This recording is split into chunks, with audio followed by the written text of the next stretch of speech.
The topics and opinions expressed in the following show are solely those of the host and their guests and not those of W4CY Radio, its employees, or affiliates. We make no recommendations or endorsements for radio show programs, services, or products mentioned on air or on our web. No liability, explicit or implied, shall be extended to W4CY Radio or its employees or affiliates. Any questions or comments should be directed to those show hosts. Thank you for choosing W4CY Radio. Inarticulate speech, inarticulate speech of the heart. Inarticulate speech, inarticulate speech of the heart. Inarticulate speech, inarticulate speech of the heart. Inarticulate. Hello, and welcome to It's Your Voice, the show that hosts enriching conversations in diversity. My name is Bahia Yaxon.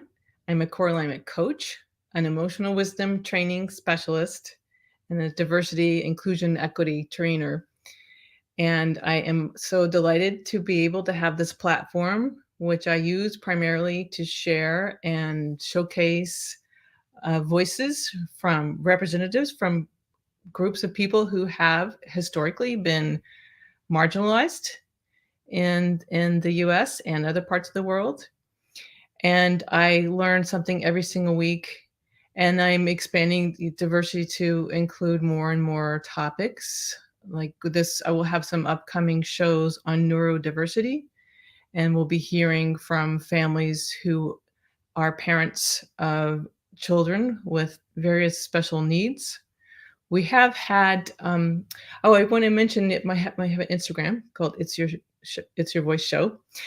And I'm going to talk about my website in a minute, but I wanted to also mention some upcoming shows will include talking to science teachers who are teaching, and like, what are people teaching in science these days in middle school, high school, given the state of the climate on our planet, which to me is undeniable, how the climate is shifting, changing, heating up, becoming really unpredictable. And I think so much about young people and what they will be facing, and have talked to some science teacher about having a show on how do you prepare this generation, the next generation of young adults, and who will become our leaders and our scientists. And so those are, I'll mention other upcoming shows in a minute, but I wanted to slow down a little bit today. It's rare that I don't have a guest because I really do love conversations. But I thought I should really honor the fact that it is not only Black History Month. I also like to honor Black community all year round, not just a month. But I wanted to acknowledge, and if you've been watching my shows, you'll see we've had a lot of different people talking about their great achievements, accomplishments, as well as struggles from for different reasons. Often related to the color of skin, not being like mine, not having white privilege. And I also want to celebrate the fact that it is Valentine's month, Heart Month, no matter what your status is. I just love that our culture, hopefully in some ways, is collectively celebrating love and all forms of love. And if you pay attention to the little song that plays for 20 seconds at the beginning of all my shows, I chose it because it's the lyrics from Van Morrison's song are inarticulate speech of the heart, because I truly believe that when we live from our hearts and speak from our hearts, then we can make much more genuine connection with one another. We can be authentically in touch with ourselves. And so I just want to acknowledge the heart and love. And I've had a couple of guests who have appreciated that sometimes I talk about love. I definitely use love when I lead trainings in diversity, equity, and inclusion, or when I'm coaching clients, reminding us that I believe human nature is basically loving, that we all are born loving and curious, and we want to reach out and we want to truly connect. And that's not original. I'm recycling really good information. Luckily, a lot of people believe that.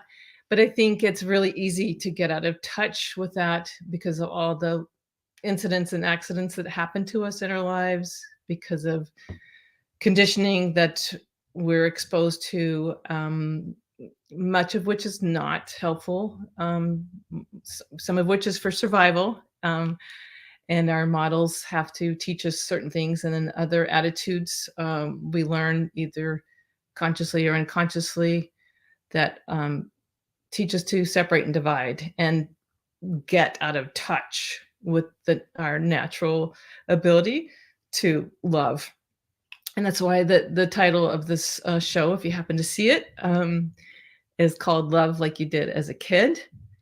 Because I really think if we were, I know every childhood is different, and some are much safer than others. But I really, again, believe that, and pray and hope that at least young people, for a certain part of our lives, are able to just be naturally the loving beings that we are born. And if you have kids or watch kids or teach kids, you'll notice how much they just naturally are curious and are fascinated by differences, and not scared of them. Curious, reaching out, like literally sometimes reaching out, playing, and it's not until later on when we start hearing attitudes or are taught attitudes, again, despite the intentions of whether it's, parents or our religious institutions or our schools, or newspapers or the media, we start, as anyone listening well knows, we start absorbing stereotypes and beyond what we can even be conscious of. And that's why there's so many now, thank goodness.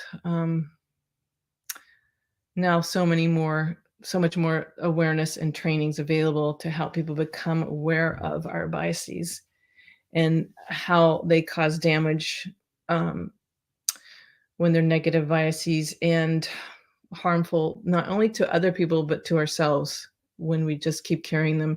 And often, it's fear and intimidation that keeps these patterns in place. And if we do not stop to look at them and become aware of them, we will, and we do, keep perpetuating them. I'm thinking, let me see if I can remember this analogy, from one of my heroines, Dr. Beverly Daniel Tatum, who, one of the things she developed as an academic brilliant scholar, she developed a model of stages of racial identity awareness.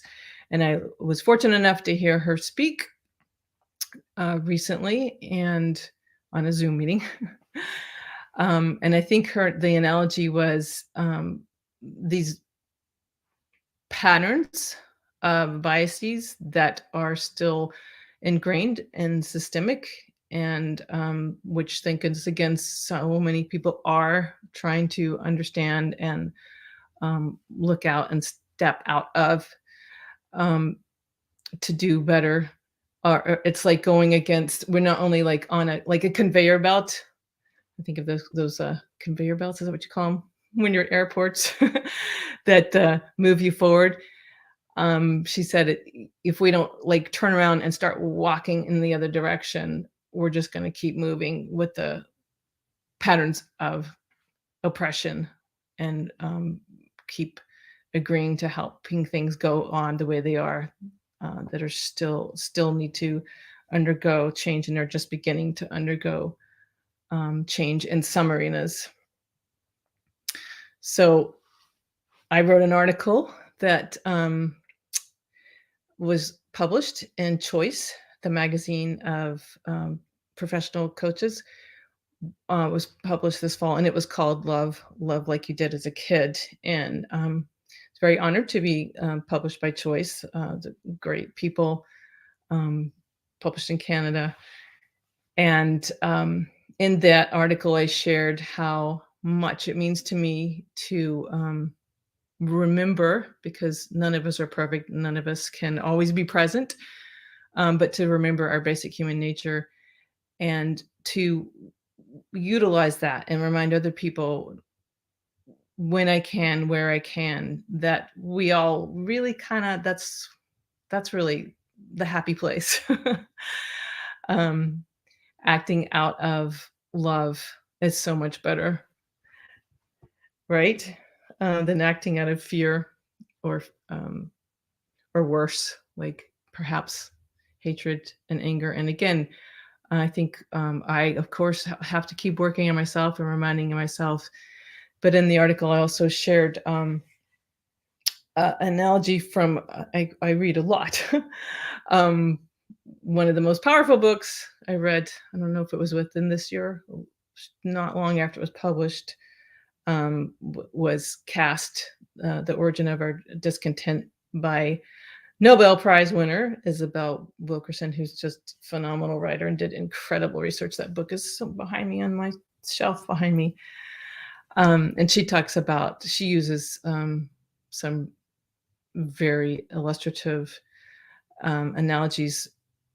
And one of them that's coming to me that I referred to in my article is called, is about thinking of like American systems and how we were founded on systemic exploitation and abuse through violence and controlled violence and dehumanization of other human beings.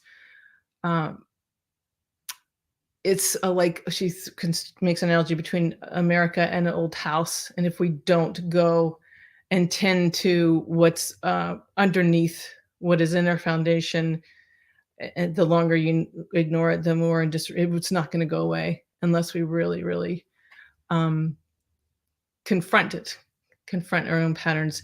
And this is not about guilt. This is about opportunity, and that's the way I always view. That's why I love these like enriching conversations and learning more from other people and other perspectives.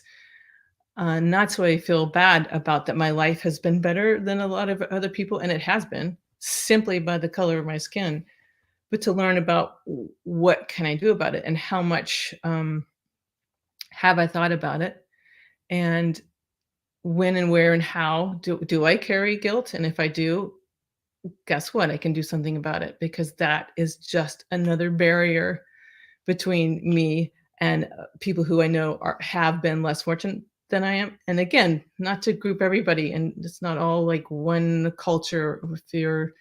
We know that, right? There's a huge spectrum no matter what group of people. And I am not positing pity. There's just so much incredible accomplishment and achievement and gratitude I have for people from all parts of the world. And African Americans have just done an amazing job as a collective group of people. I think just moving forward, incredibly forgiving, and in society, and just contributing so much. But all of my viewers and listeners know that. um, but I just really I just wanted to reinforce that facing the truth of our history is something I have found is incredibly healing and liberating for everyone, no matter which side of history we have been on or our ancestors have been on. And there is much to grieve, and I like helping people in the trainings. There's opportunities to, when we hit a spot of guilt or sadness or shame or embarrassment or anger or hurt, if we were targeted, there are safe places to emote. There's so much, I think, of our inability to connect and be present when we're stuffing down emotions, which we have been taught a lot. And that sounds like a sweeping generalization, but it's true. You look at Americans overall, oftentimes we were, the rugged individualism, be stoic, be tough, detach, and that's how we keep the perpetuating the different forms of isms. We can call isms racism, sexism, homophobia, ageism, ableism, is detaching and forgetting how much someone else may be suffering for me to have this benefit or that benefit. Um, and it's such a relief to learn enough and to find ways enough and also to assist other people enough to know we don't have to stay stuck with our conditioning. And there's so many different diversity, equity, inclusion models and training. And I'm actually taking a class myself now with one of my guests, past and future guests, I'm sure, Sandy Holman, who made a documentary called The Cost of Darkness, and that's for every Wednesday night, 6 to 8:30 in February. And again, learning more about people's lives and how they have what they've experienced that's been different from my life.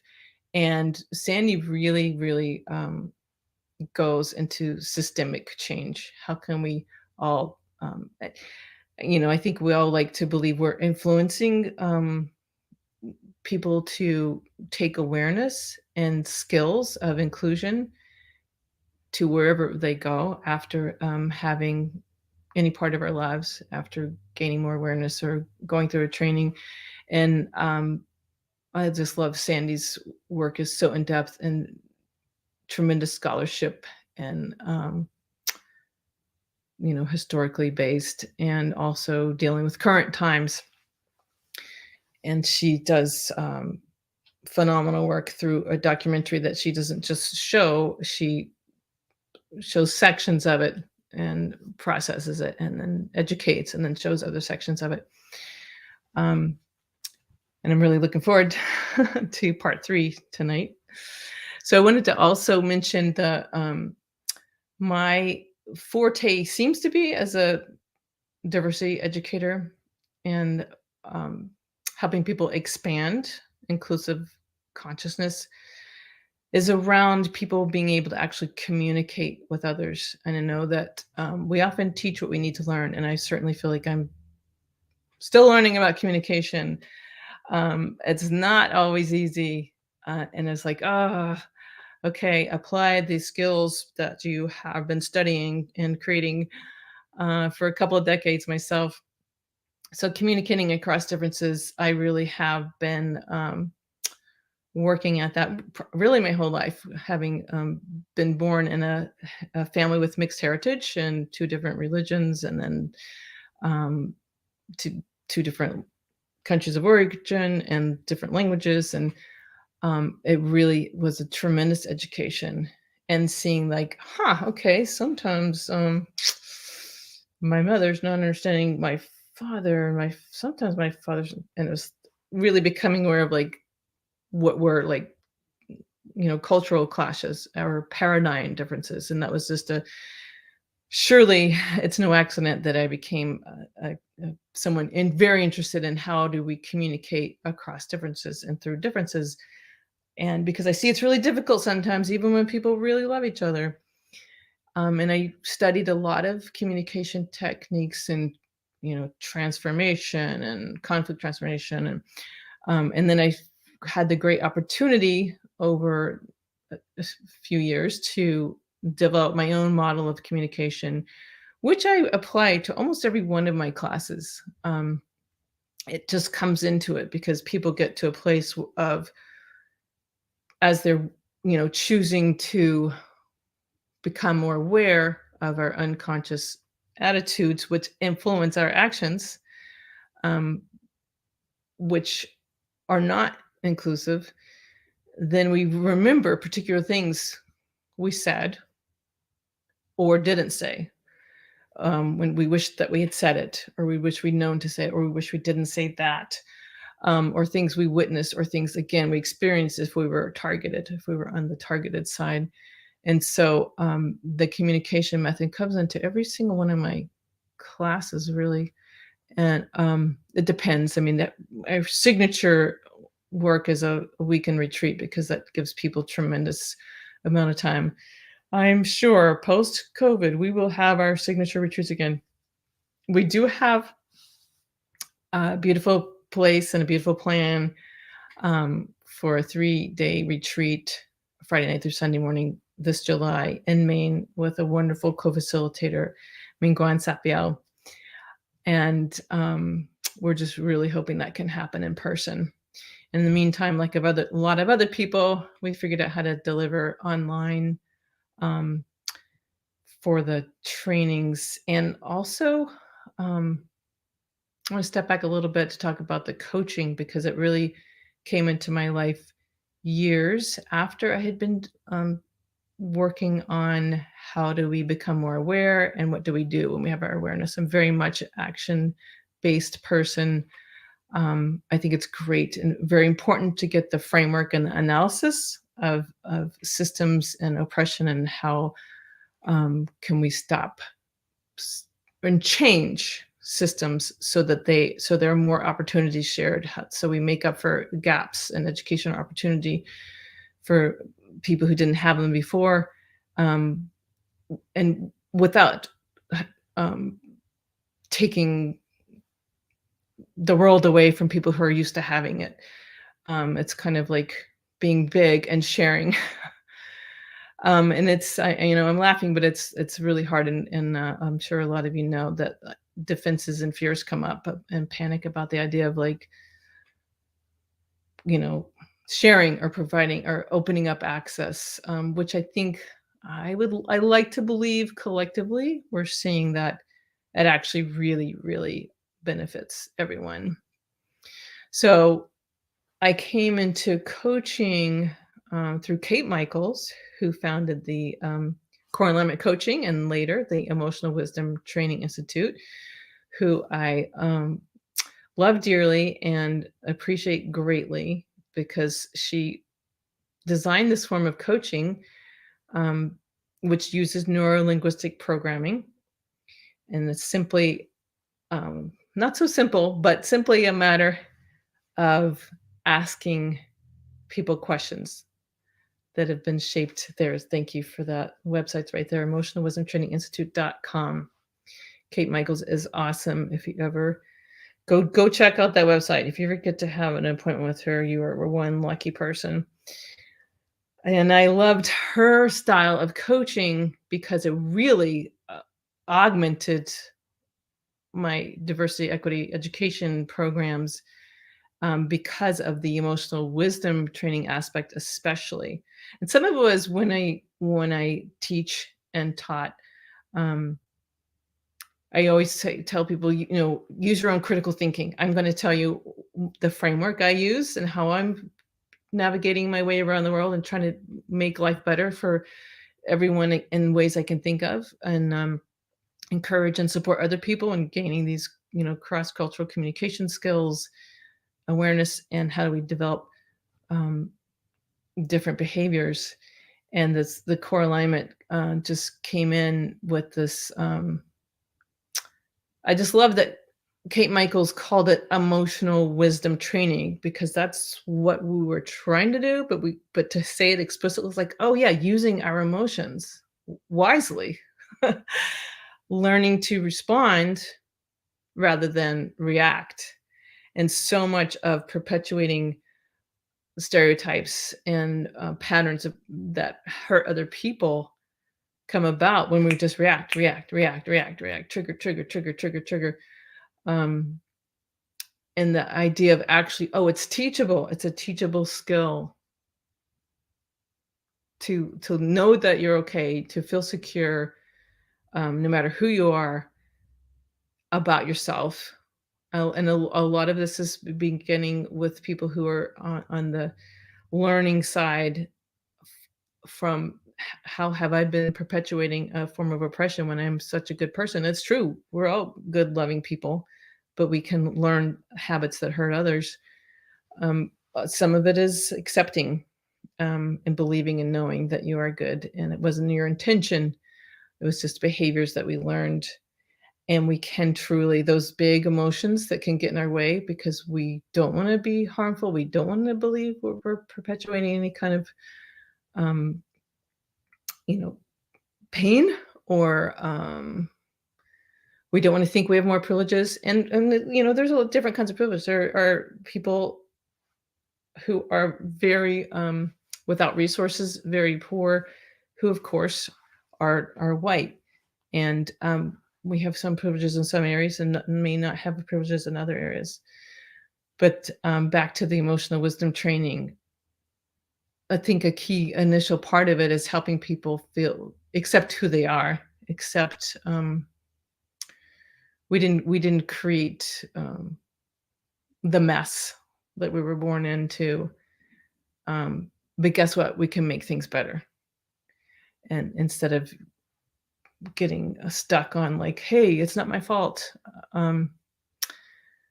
No, but guess what? We have an amazing ability to heal and to love and to support other people.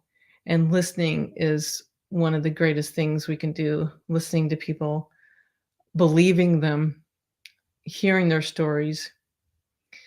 And I want to that makes me think about why I love this, being able to have this platform and this show, and why I'm so grateful to our engineer, Roxy, and our producer, Dean, and all the stations and places that air us and upload the podcast later, is because it's listening, being able to ask people questions and hear their stories, connect. Certainly, we don't always have to agree, but to hear and get to know. And it's I recently read in a wonderful newspaper that another former guest introduced me to, the Sacramento Observer, which fortunately we will have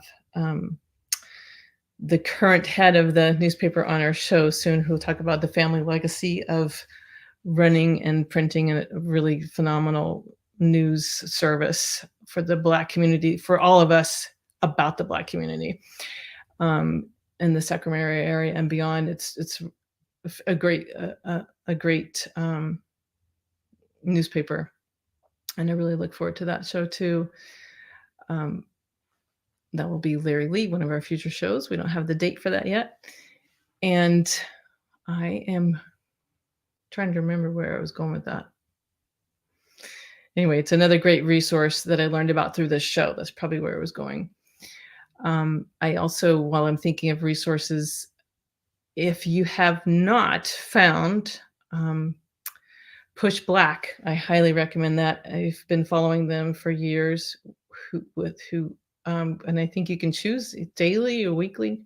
Maybe, I don't know if there's monthly, but incredible pieces of stories from different lives throughout history, including current day celebrations also. That is education you will not get anywhere. I have never encountered in this country or anywhere. And I have had the privilege of living in a couple of other countries, 2 or 3 other countries over time. So Push Black is another great resource I highly recommend. And I wanted to also now point to my website, which is knowwhatyouwantcoaching.wordpress.com, because it does describe that the fact that I do private coaching, I can do group coaching, and I do classes. And there's the cover of, if you're able to view, there's the front picture on my website. And I do a lot of the coaching has traditionally been over the phone, like ever since Kate Michaels founded it. And I think that something wonderful about that is we don't get distracted by what each other looks like. And I remember at first when she told me, oh, it's all over the phone. The trainings are on conference calls. I remember thinking, oh, wow, how can that work? Because I had done a lot of already, deep trainings, but they were always like in circle, in person. Um, and I just assumed, it would at least, we would at least see each other's faces. But anyway, it actually has an amazing effect because there's no distraction. And I think of it as almost like we get to know each other's souls much sooner. Like we just hear a voice. It's a really amazing, and radio listeners can relate to that, right? Um, I know it's fun also having cameras, seeing people, and video can always be so, add dimensions. But with this training, when you're looking at people getting to understand their core beliefs, which is a huge part of the training with Kate. What are your core beliefs? What are your limiting beliefs? How do you, once you get to know them, um, you also will learn your defenses, what she calls guards and gatekeepers, build a new relationship to your defenses, which is just a phenomenal process. I remember thinking, what do you mean relationship with my defenses? But it's just a really phenomenal process and practice. And then learn how to respond to them rather than react. And that really leads you out of the world of fear-based thinking and lack of action into the world of like, wow, I can do this, I can learn this, this feels better. Being inclusive, acknowledging people that I was taught not to see feels so much better, um, for everyone. So that's, if you do go to my website, you'll see descriptions of some of my classes which use Kate Michael's principles. And I have some trainings that are more of a awareness training. And then again, like I'm a person of action. I like to teach people not awareness, but then what to do with the awareness. And we literally, with the neuro-linguistic programming coaching skills, it really, really enhances what we can do now. We don't just become aware like, oh, I had that stereotype. Oh, that's where I got that stereotype. It's how do we not live in those stereotypes and create new, literally neural pathways that will become your norm, that override the old ones. And that's another thing I appreciate about Kate Michael's coaching training is we don't pretend like we're going to forget the past or forget old thoughts. We just develop a new relationship to them. And a lot of that comes with like accepting ourselves and not like contracting and getting tight or hating yourself because you don't like something that you think, which leads you to behave, running away from someone or intimidating someone or being intimidated, or feeling like a victim when maybe that's a mindset. Maybe it can create a different mindset. Instead of feeling victimized, maybe I can see that I see my own strength, my own power, and use it more and stand in my truth more and speak out more. And that actually benefits everyone.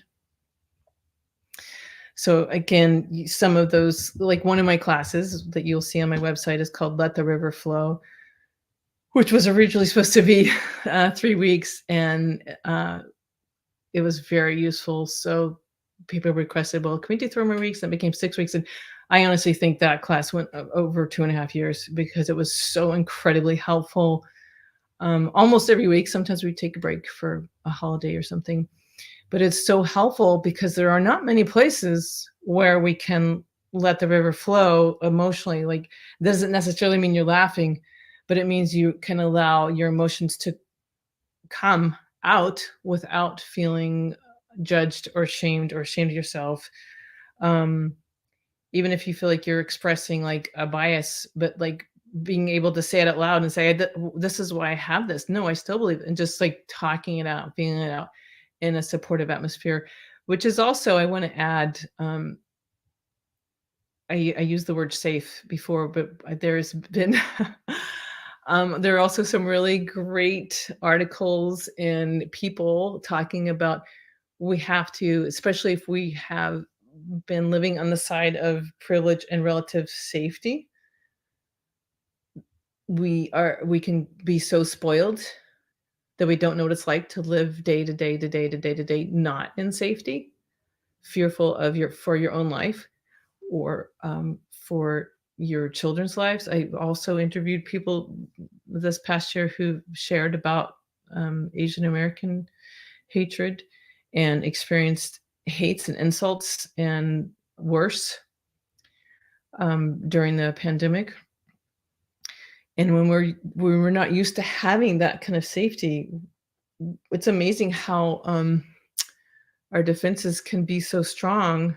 It could just get in the way of empathy. And part of what we learn is to be courageous, the way people without privilege have had to live so much of their lives.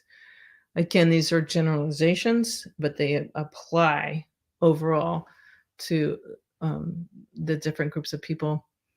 Another thing that's really interesting that's coming up in one of Sandy's classes, and again, many sources. It's interesting time to be talking about race when you think about. I mean, it's an incredibly painful time. I feel like I don't even have to list all the painful things we have been through collectively in America and the world. This is, February 2022. So,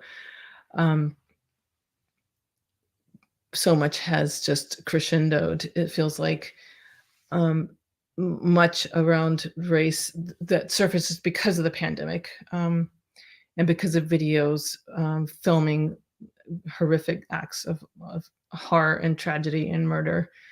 That's so much more in our collective conscious now. And I don't want us to lose the consciousness. I want us to ride this wave and turn it into positive, constructive learning. And I really hope that other people who have been struggling with facing some of these truths or wanting to be heard are enjoying the conversations that we have on this show every single week. And it is called It's Your Voice, so that we can share the platform with voices from all kinds of backgrounds.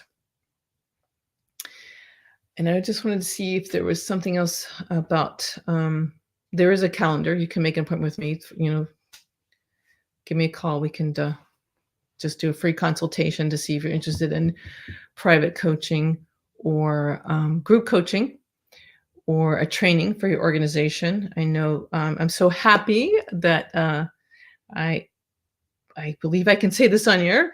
The National Digital Equity Center has asked me to lead a training for them in March. So I'm really excited about that. They're an amazing group of people. Check them out if you have any digital lack of access. Look up the National Digital Equity Center. They're phenomenal. And they are another great organization helping break isolation for people who particularly good around rural issues too. It started with Susan Corbett in rural Maine. Well, she's now the executive. I don't think it started with her, but she started so many organizations. I think of her as starting everything she's been involved with. Anyway, it's a phenomenal organization, finding not only how to give people access to the internet, but also devices. Thank you, Roxy, for putting that up, digitalequitycenter.org. And if you know anyone who is isolated and could use some help, they also offer, if you live in the state of Maine, it's for free. They will teach you classes. Their staff works so hard. The staff is remote in very different locations. I think there's something like 18, 20, and they are teaching all day long, and they're teaching very individuated for people who don't know how to use, how to get online, to how do I use Excel, to how do I do Zoom. Um, and if you're not in the state of Maine, it's only $50 a year. It's phenomenal. Phenomenal digital literacy, digital education, and just very kind. And I really look forward to working with them in March and beyond. And that makes me think about how the trainings I like to lead, and I've said for years, um, it's evolved over time since I was doing this, a long time, starting in my 20s. Um, the name of what we call it has changed. Um, and some of that is just to be responsive to society and culture and organizations. And I tailor it to the needs of any organization. For instance, years ago, there was an elementary school principal who said we had an incident of racism on the playground. We'd like you to come and talk to our teachers to help us figure out what we do about that when that happens between two kids on the playground. And they were amazing because I told them I really don't want to be a part of, I shouldn't use this expression, but the expression hit and run is coming to my mind. Like, just don't invite me just for an hour to talk to your staff. Please, because there's layers and layers and layers of conditioning that we've all been subjected to despite our best intentions. And we all deserve support and understanding our way out of them into better, healthier ones that make us more solid, more aware, more self-accepting, and more loving. And they actually dedicated 4 days. The principal was amazing. She talked to the board. The board was amazing. And I said, can we invite the bus drivers? Can we invite the kitchen staff? Can we invite the teachers, the secretary, the principals, admin? Because if the leaders of our organization are not modeling or asking our, teachers or students, it goes away fast. We all need reinforcement and support when we're changing patterns. Think of all the years it took to learn them, and all the different reinforcements, again, through media, through institutions, despite their best intentions. And it takes a long time to develop the new ways of thinking and new neural pathways into positive, healthy habits. But I would say it doesn't take that long to find them, to see we have other options, we have other choices, we can respond differently, we can find new words, we can practice. We actually practice skills to say, how can I be an ally if that happens again, to actually really make a difference? Or if I am targeted again, how can I signal to an ally, you got to say something because I'm under the heat and you are completely safe compared to me. There's so much we can do just by practicing skills, and it's kind of a shortcut to call them communication skills, but it takes some work and it takes a little time. But then once you find it, it's very rewarding, and you want it to reinforce. So you do want long-term relationships with coaches and trainers and also to help you set up how to reinforce it, within your own institution, not to forever be dependent on outside consultants, but learn how your organization can keep supporting yourselves and reinforcing these habits. But anyway, that school, that was, I will just say Millbridge Elementary School in Millbridge, Maine, years ago, was just phenomenal. And in the last, the first 2 days, the teachers really, really did some serious inner looking. They were predominantly white.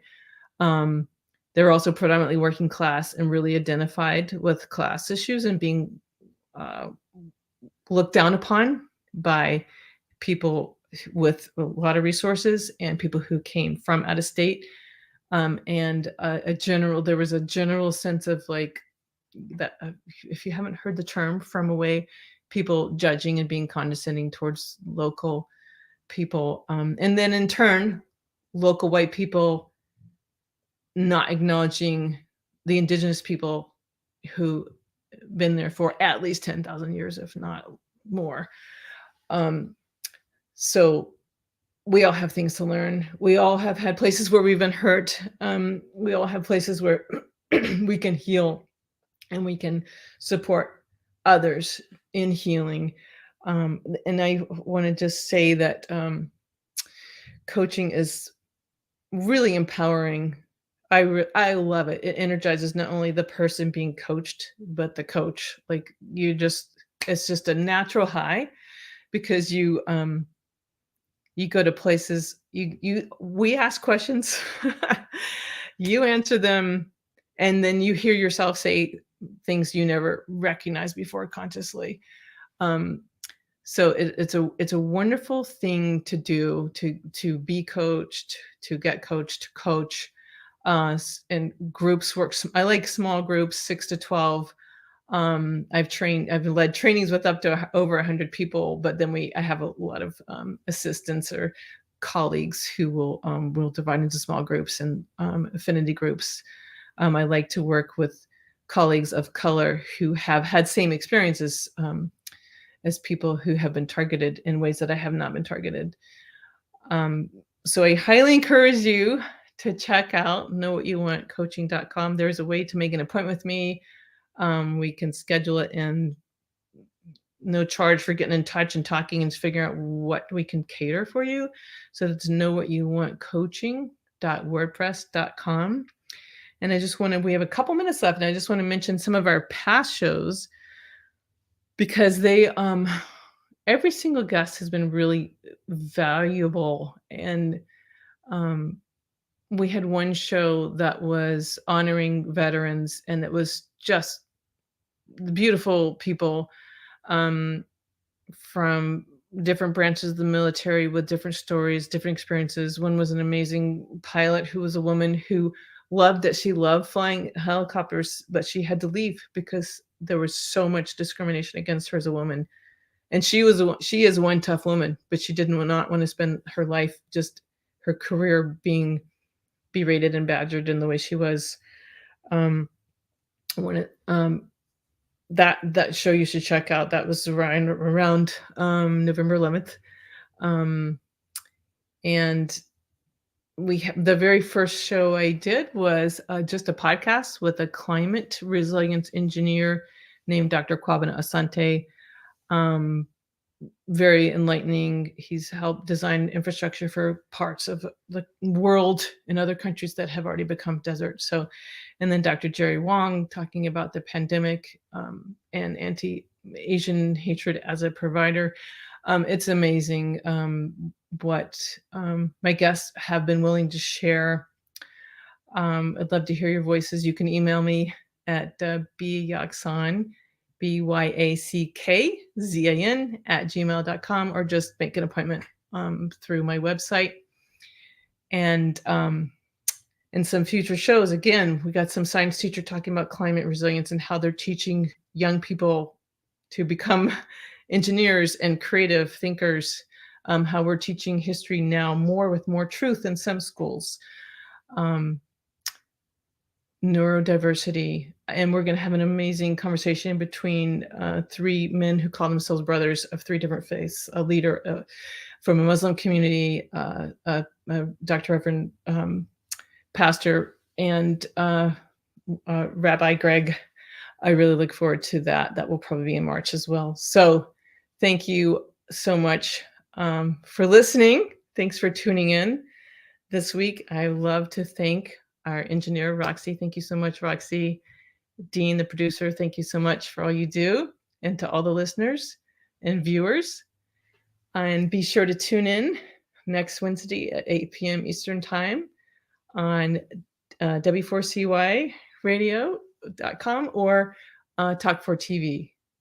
And may we all have enriching conversations in diversity this week. Inarticulate speech of the heart. articulate speech, inarticulate speech of the heart. Inarticulate speech